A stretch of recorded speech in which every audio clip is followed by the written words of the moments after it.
শায়েখ, রাতে আয়নায় মুখ দেখা যাবে কিনা বা ভাঙা চিরুনি দিয়ে মাথা আঁচড়ানো যাবে কিনা? রাতে আয়নায় মুখ দেখা যায় না, ভাঙা আয়নায় মুখ দেখা যায় না, ভাঙা চিরুনি দিয়ে মাথা আঁচড়ানো যায় না। এগুলো মূলত গ্রাম অঞ্চলের কুসংস্কার। মহিলারা এগুলো ছড়িয়ে থাকেন, মূর্খ মানুষ এগুলো বিভিন্ন জায়গায় প্রচার করে থাকেন।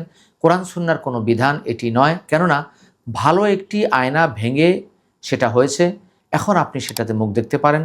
রাতে দিনে যে কোনো সময় আপনি আপনার মুখ দেখতে পারেন। ভাঙা চিরুনি ভালো চিরুনি থেকেই ভাঙা চিরুনি হয়েছে। ভাঙা চিরুনিতে মুখ মাথা আঁচড়ালে বা ভাঙা আয়নায় মুখ দেখলে হায়াত কমে যায়, এই জাতীয় কথা গর্হিত কথা এবং এই জাতীয় কথা মহিলাদের কথা। এই জাতীয় বিশ্বাস করাই বরং গুনাহের কাজ। এই জাতীয় বিশ্বাস করা যাবে না। এই জাতীয় বিশ্বাস থেকে আপনাকে আমাকে দূরে সরে আসতে হবে। কেননা আল্লাহ তাআলা যে কোনো বিষয়ের তদন্ত করতে বলেছেন, আর আমরা তদন্ত ছাড়াই এই কথাগুলো বলে বেড়াই।